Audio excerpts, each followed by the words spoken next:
And welcome to the Actual Astronomy Podcast, episode 34. I think we're going to do two. We're going to do an observing update. This will be 34, and then we'll do we'll stop that one and do the next one, which will be our things to observe in the nighttime sky. But so I'm Chris, and with me is Shane, and we're amateur astronomers, and we do these podcasts as our conversation. We have these conversations anyway. And it was Shane's idea to say, hey, why don't we just record these as a podcast? We used to do one years ago, and this has actually been a lot of fun and a lot easier than making up some pretty complicated content like we did before. But how was your week, Shane? It was good. Did a little observing, not as much as I had originally planned. I was hoping to get to the grasslands, but I think we covered that off in the last podcast that trip didn't work out for me. However, I was able to get a little bit of backyard observing in, which was quite enjoyable. How about you? How was your week? Yeah, pretty good. I got back from the grasslands. Like I mentioned, I had unfortunately cut the trip short for some extremely minor surgery. So I've actually got some couple pretty good rows of stitches in my back now. So when I go to the beach, I can tell people it's where I had my angel wings removed. Should be pretty good. Yeah, very believable. Very believable for anybody that knows you. Exactly.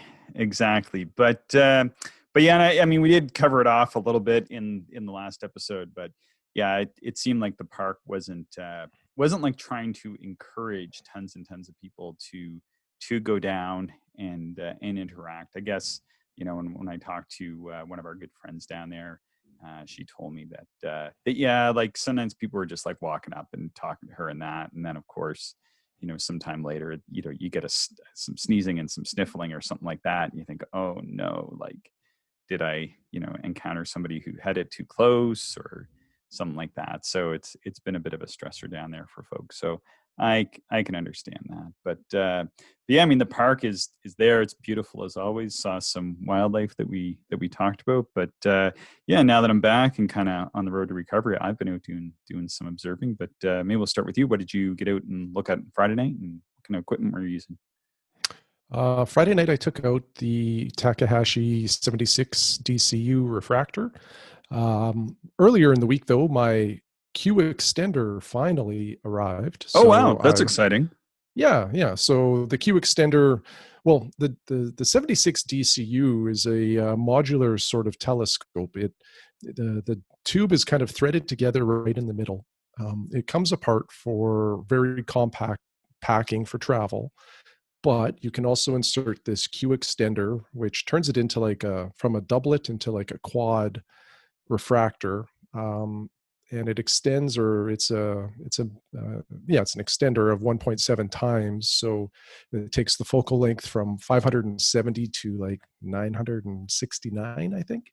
So it's something like it takes your 76 or 3-inch refractor from about a f7.5 to around, I think I read like an f12 or 12.5 or something like that. So pretty long focal ratio refractor. Pretty good for planets, though, I'd imagine. Yeah. So Friday night, my plan was to look at the planets, the moon, and try to pull out some double stars if I could. Mm-hmm. So I started with the moon. I think that night it was about maybe 15% illuminated. Mm-hmm. And, you know, I guess I should talk a little bit about the weather. It was hot and humid that night. Our humidity has been deadly. Like, I think, like, I was on the fence, as you know, like you were kind of like, hey, are we going or not? I'm like, I'm not really, I don't know, because I was doing well on Friday, and then after all the humidity, I was kind of like I think that just kind of put me over the edge to say, you know what, I think I'll wait another day to kind of restart my astronomical adventures. So yeah, sometimes it's good to just live to fight another day. you know, I was thinking about that.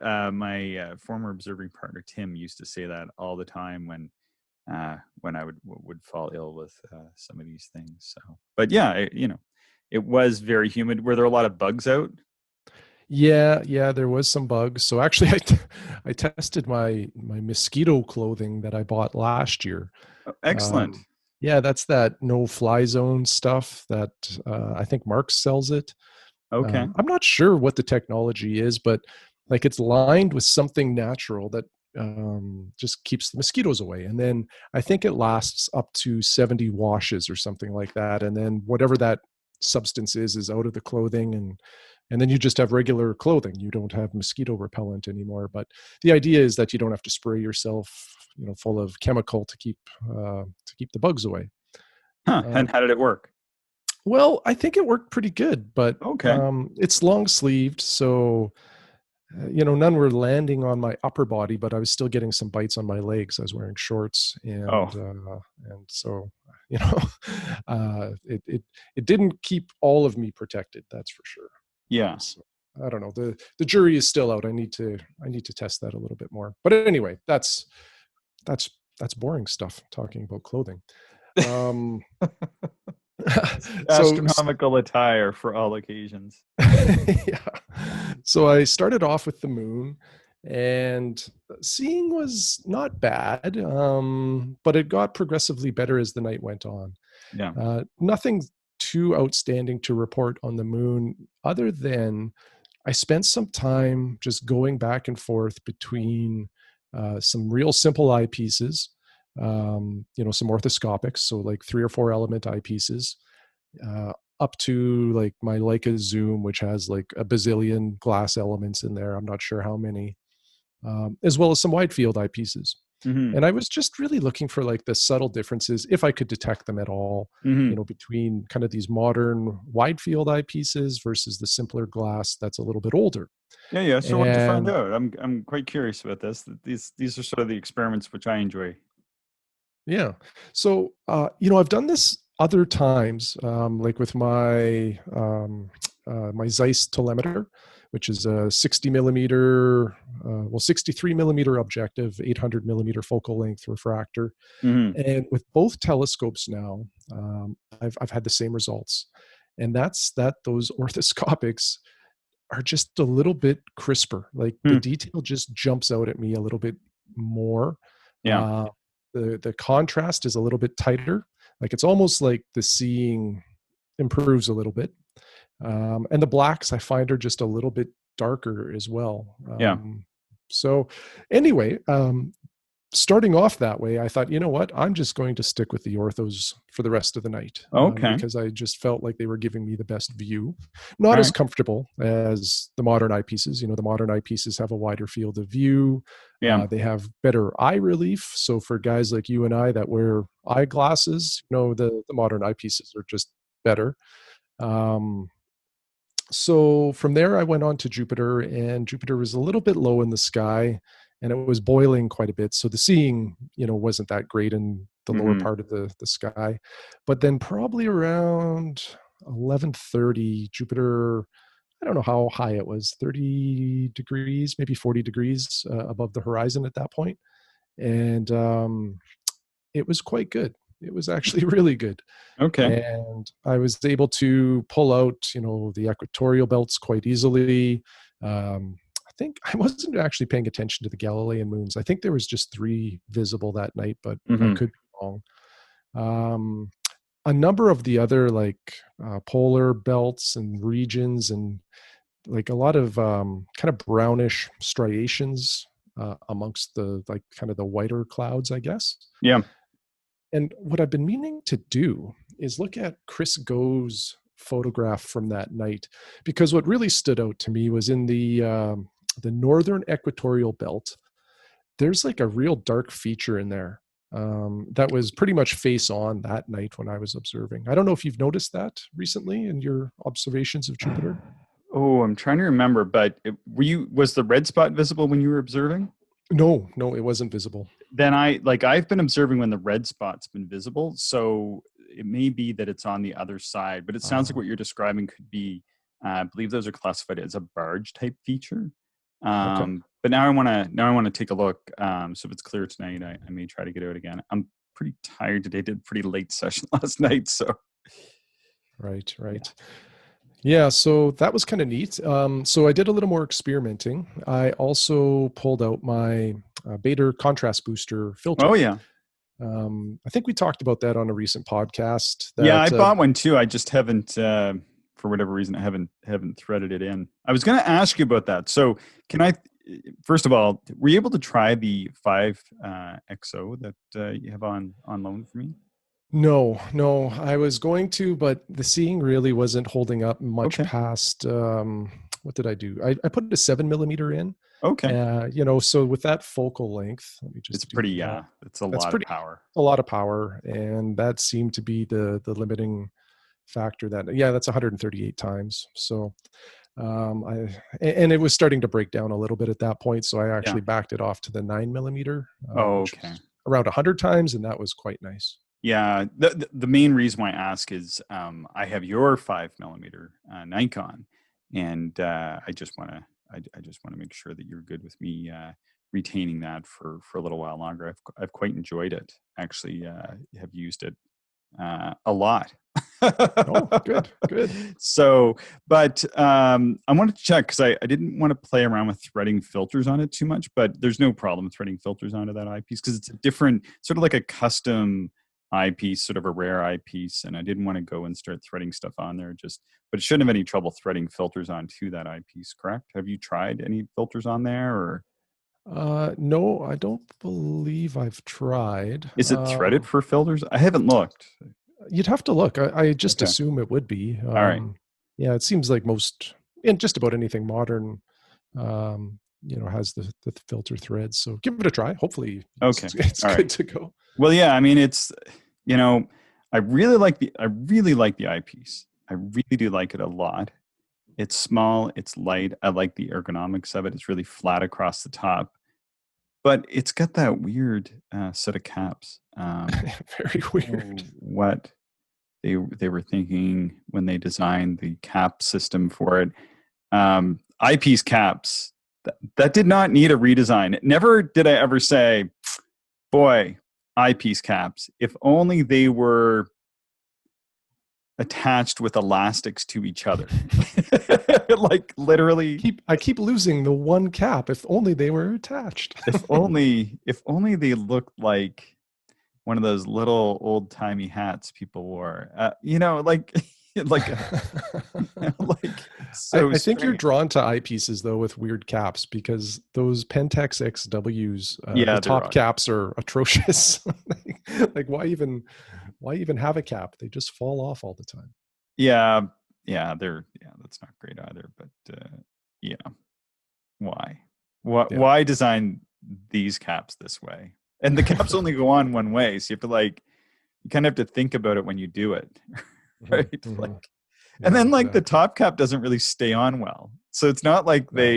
they created this system and it works quite well, but no, it doesn't really even work that well. So like I think it was designed by a marketing team so that it looks great on a shelf and in the images in the magazines, but in practicality, it just does not oh, work.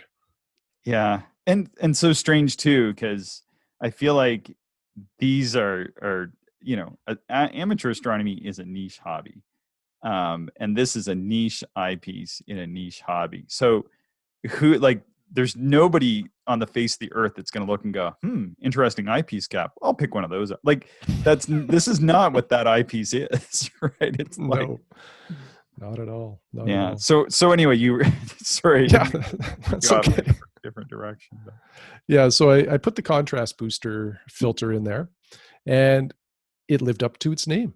I hmm, believe it really did improve the contrast. In particular, it really brought out the equatorial belts or anything that had that brown, creamy tone to it. hmm, Just seemed more vibrant when I put that filter in. hmm, And I went back and forth. I would put the filter in, I would take it out, put it in, take it out. And I did it or using a few different eyepieces to change the magnification. And I felt like every time that filter was in there, it was just a little bit better. yeah, Now, are you missing any great details by not having that filter? Yeah, I don't think so. yeah, Now, maybe on a night of outstanding seeing, maybe it would help you see a little bit more. I'm not sure. I'll continue to use it and test it. hmm, The thing I like most about it, which many people have commented online, is that it presents the planet in still mostly like a neutral color. Like if you use a blue filter, well, Jupiter now looks blue, which is obviously not natural. So that's why I've kind of hated some of those color filters in the past. Is Yeah. it just it changes the entire experience, and because it's no longer natural. But the contrast booster really retains that natural Okay. appearance. Yeah. Well, yeah, I keep meaning to try it. I really should. It just, you know, my approach to astronomy, I think it is a little bit different where like I do really enjoy like talking about gear and looking at gear and then, getting the gear and kind of I don't really enjoy kind of futzing with it to get it working properly. I just kind of want it to work when I get out there.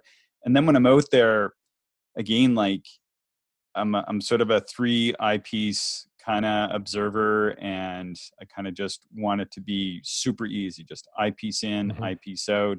Take a couple of adapters so that I'm not messing around with things too much, and off to the races. Like, so threading filters on and off. Even though I have tons of filters and I do like to use them, I just once I get out there and start observing, sometimes I'm just like, you know what? I'm just observing. I'm not messing with filters because messing with filters is messing with filters, and observing is observing. So Yeah, yeah, totally agree.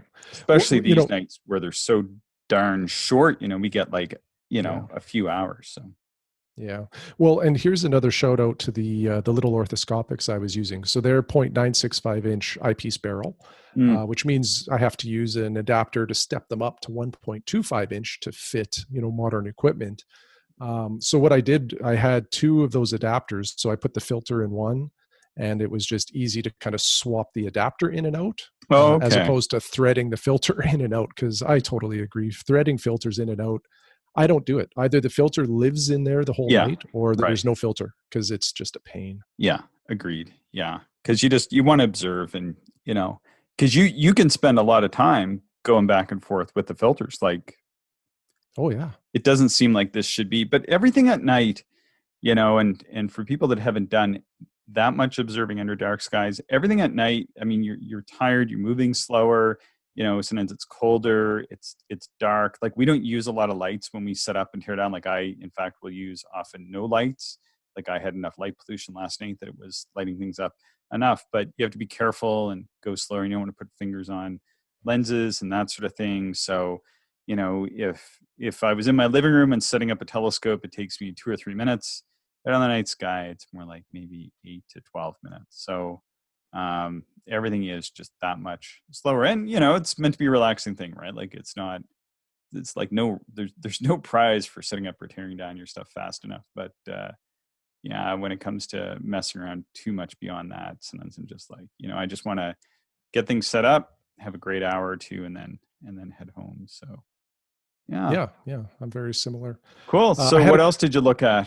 I had a quick look at Saturn, but Saturn was trailing Jupiter. It was a little bit lower, so it was in that area of not so good seeing. Yeah. And I really didn't spend much time with Saturn. I thought I'll wait. I'll have some better days ahead with that planet. Mm-hmm.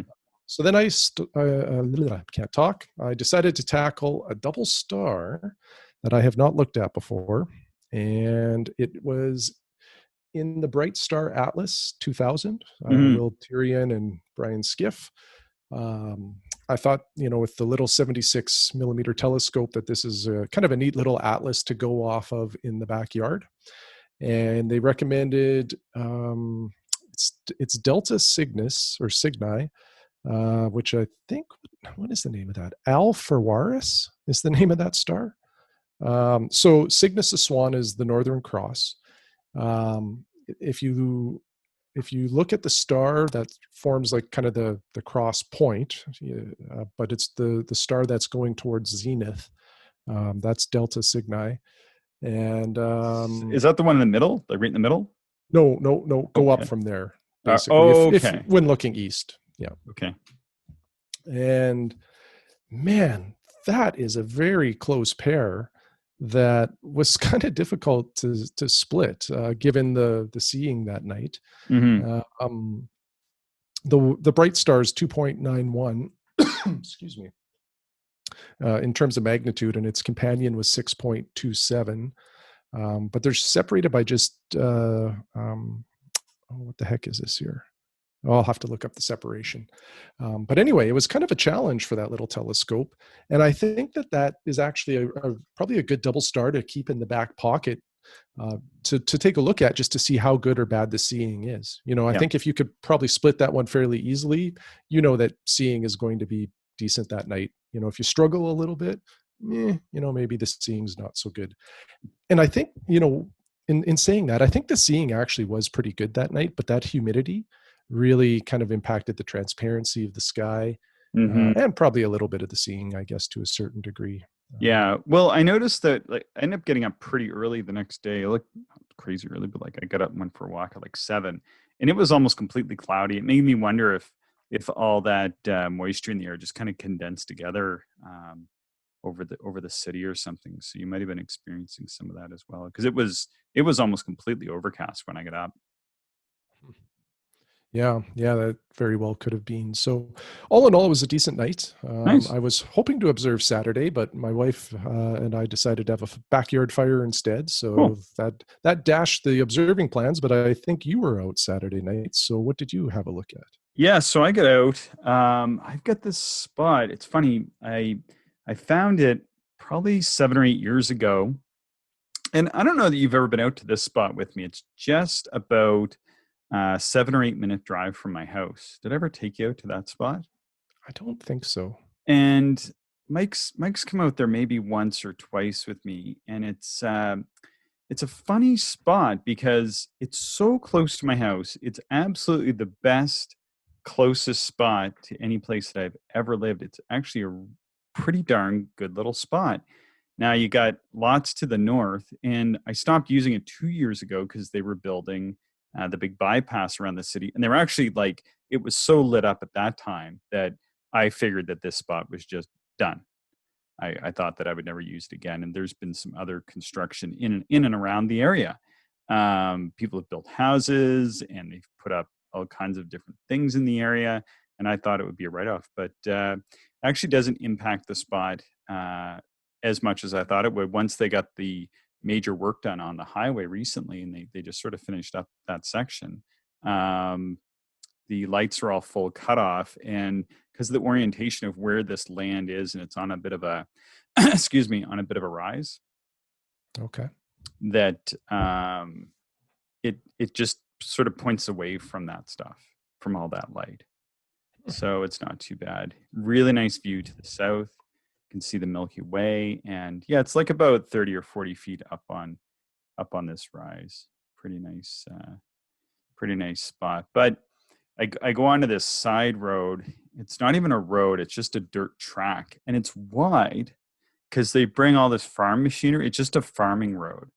And they don't typically, I've never seen them farming out there at night, but I've been out there during the day and like had to pull way off. And they've driven by in like big machinery and that. But the canola is getting pretty high out there, or whatever it is it's in the field. I think it's canola or something like that. Now typically it's like knee high or something, or maybe a little bit higher, but now it's like up to your armpits. Like it's really Oh, deep. wow. And this road is wide. It's maybe like 15 or 16 feet wide. But other than that, everything in there is like pretty deep. And it kind of falls away from the road. So although when you're set up, you're looking, it only seems like it's maybe just above knee height or whatever, that the field itself is maybe a foot to 3 feet below where you're walking around on this road.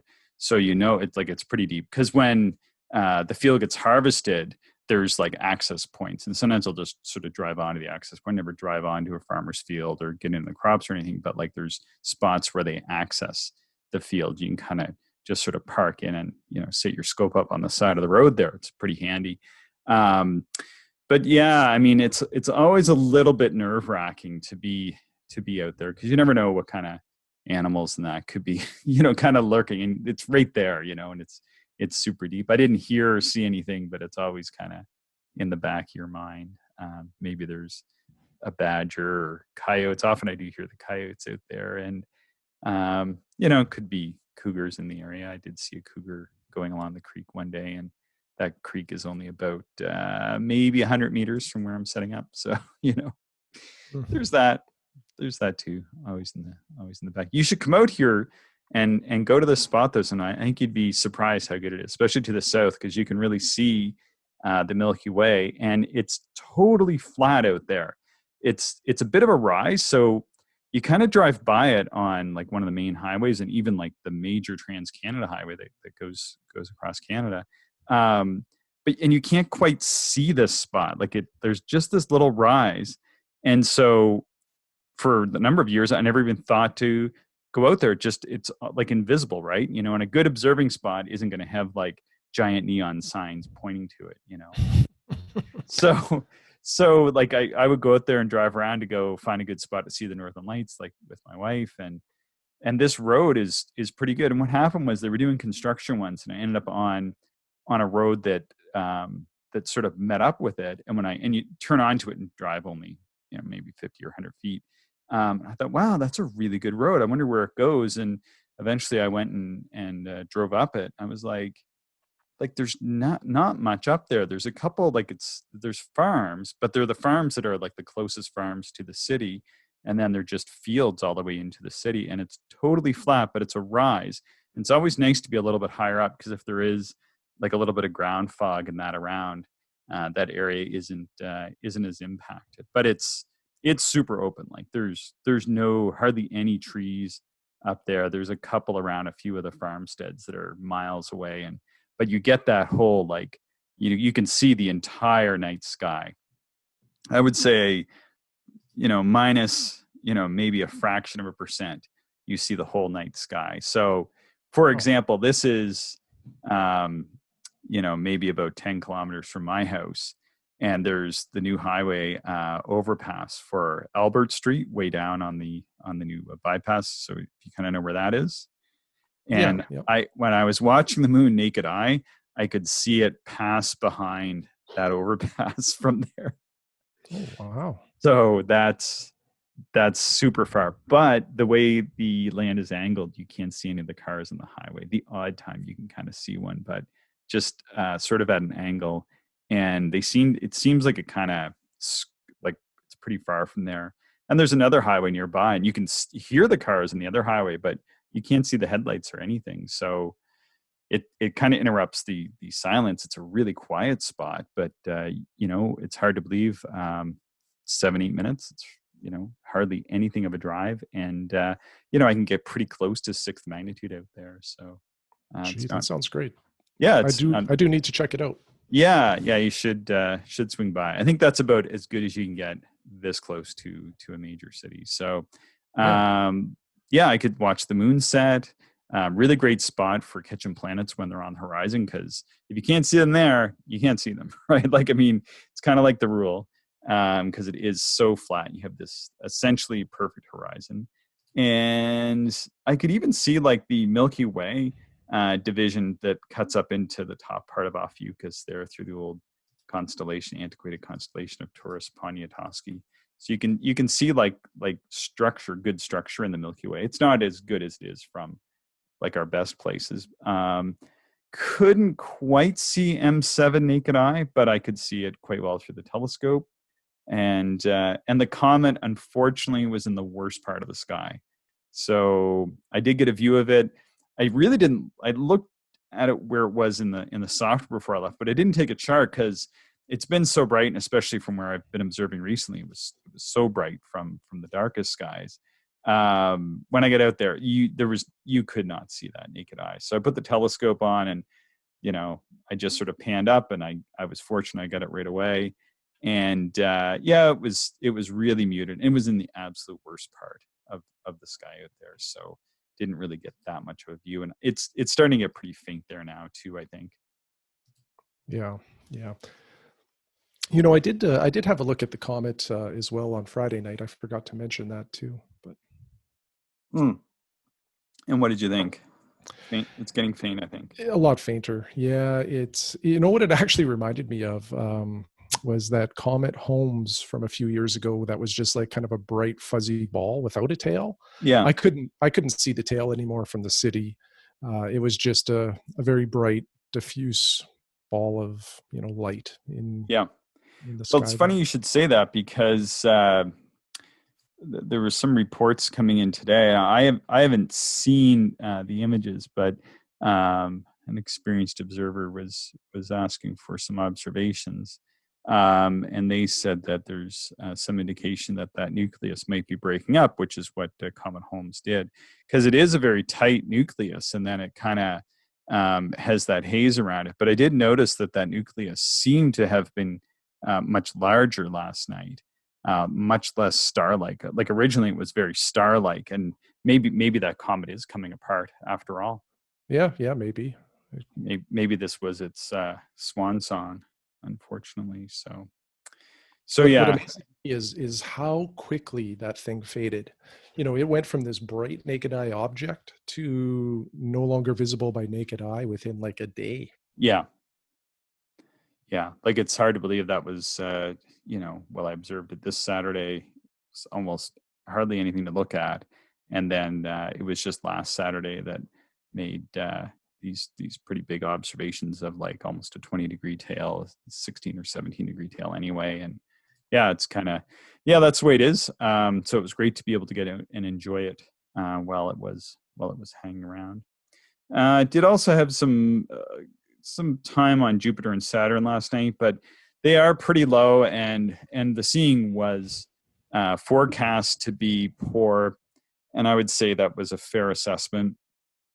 I couldn't see the red spot last night. I was observing when the red spot was supposed to be coming around. All I could see was like an inconsistency in that band. And on Saturn, I could barely see the band that I was looking at a week ago. Yeah, And that's the disappointing thing with the planets in the northern hemisphere when it's warm out. yeah, They're just so low in the sky that you're excited to observe them, but you're often disappointed with the view because you're looking through too much atmosphere. they are low. So it's unfortunate. I kind of had hoped they would be a little bit better, but yeah, they're not, unfortunately. So did look at M4, which is a globular in Scorpius. I looked at the M24 quote unquote star cloud, which isn't really a star cloud. It's just what it looks like. Looked at Messier 8, which is a star frame region, and M20 and M21, which is a reflection nebula and open cluster. And I did spend some time on M22, put some power on that, looked at it with around 60 power. That was quite nice. Looked at the double cluster in the Andromeda Galaxy. And this site is dark enough that even though like the Andromeda Galaxy isn't in the best part of the sky, with my field of view being pretty much 3.5 or 3 3/4 of a field, the Andromeda Galaxy like extends out to the edge, maybe just a little bit beyond. It's hard to get it in the whole field. So it's that good a site, which is kind of surprising. Yeah, that's really yeah. So, and I was using my Takahashi. I took the TAC 100. I was going to take out the 80 millimeter that you had worked on and sort of finish the alignment on it. I think I got aligned a little bit better at home. But the conditions seemed pretty good when I went out for a walk. I thought it was going to be windy, and I'm always a little bit nervous about too much dust getting kicked up. Dust can be a little bit of an issue here, and thought maybe I'll just take out the inexpensive scope. But there wasn't really that much wind. So I just took the TAC, my 40 millimeter, my 12.5, and that 5 millimeter, and didn't really bother with any filters. Kind of wish I had a chair, but yeah, I mean, that was kind of my observing session, really. So yeah, it's nice to get out.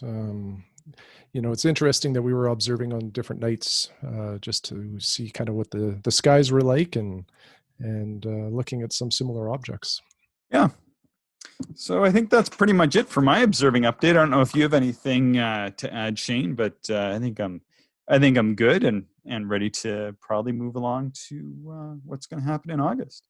Yeah, why don't we do that? I think this is a good recap of our observing. So let's move on to August. All right. So before we take off, how can people stay in touch or follow us? Or because I think there's like Twitter and email and stuff like that. Do you want to tell people about those?